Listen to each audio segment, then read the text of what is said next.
Before the show started, I actually walked up and down these aisles trying to put myself in you guys' shoes, you guys who chose to come here. And I can kind of picture the stage from every single seat that you're all in.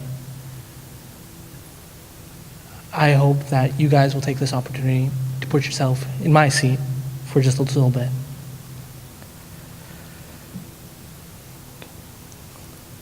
Growing up, music had always been an integral part of my life. I loved the idea that I could put in headphones, hit play, and escape to a place so different than the world I was stuck in.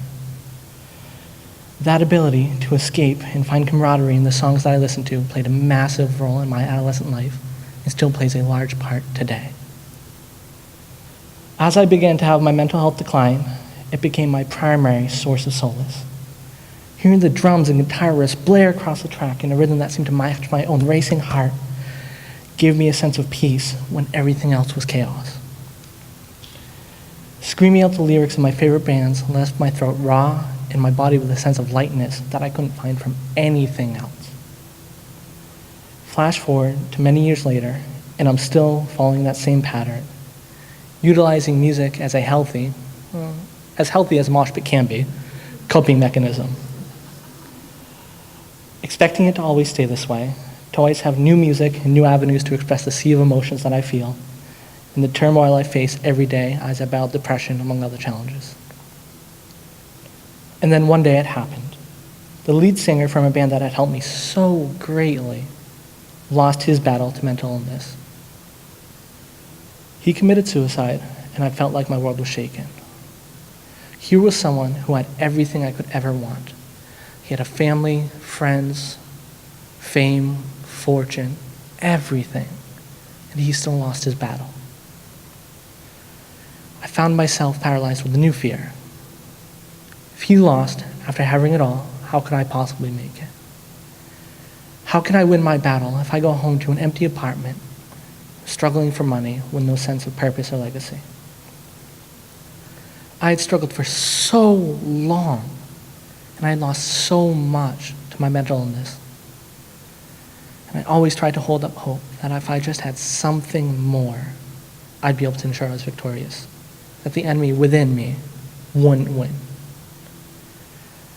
But yet, here was indisputable proof that even with everything in the world, I can't be sure to come out on top. So I started thinking, what's next? What do I want to do with this new information? Do I give up? I mean, it seems logical in some ways. I managed to exist within this limbo state, feeling hopeless and lost, but not quite yet willing to commit to follow in his footsteps for long enough to have one of his other band members release music directly about his best friend's suicide. Now that, for me, was a very interesting experience. As someone who has attempted suicide, and has had suicide be a pretty constant thought as I went throughout my life, seeing the repercussions so clearly made a significant impact to me. I could feel the pain rippling out in waves from each song. I could hear the loss in his voice, in each lyric. And I found myself forced to face the reality that my suicide would not be painless. It would only be painless for me. My friends, my family, and even those I've only made a minor impact on would feel that echo through them. This led to a significant amount of inner turmoil as my illnesses struggled to the forefront, hoping to alleviate our suffering, and my compassionate and rational self, understanding the harm that would cause. In the end, as you can all probably guess, I survived myself again. Clearly, because, well, I'm here. I pushed myself through the pain, and I found a resiliency that always seems to surprise me. This is the oldest I have ever been. Right?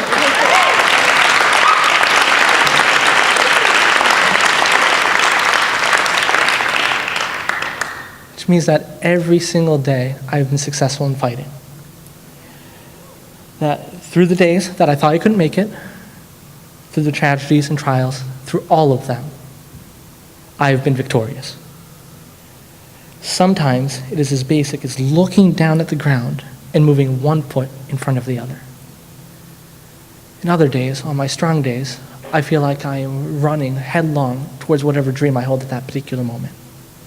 That I can just reach out and touch it. I am so close to it, and I feel so energized. But just as the ocean ebbs and flows, so does my strength, and so does my ability to fight.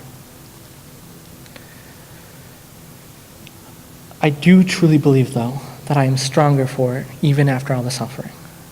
And I honestly believe, with all my heart, that if I can win, so can you. Every day is a new opportunity to try to make it better than the last. And even when the world feels like it's on fire. And don't think that just because you didn't do X, Y, or Z, that you're not successful. Sometimes success needs to be measured by taking that next breath.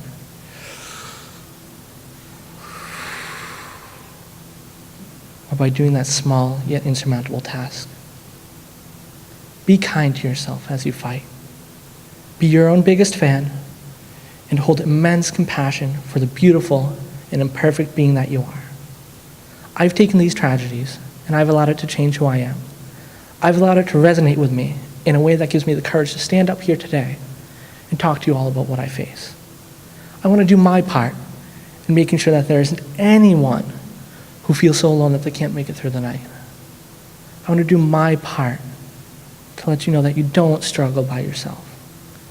And that these challenges life gives us are not impossible to overcome, even though they often feel that way. I don't want us to become statistics in a brochure. I want us to become success stories on the covers of magazines.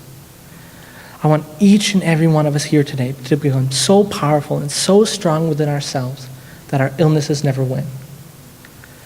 Let us become the anomalies and not the numbers.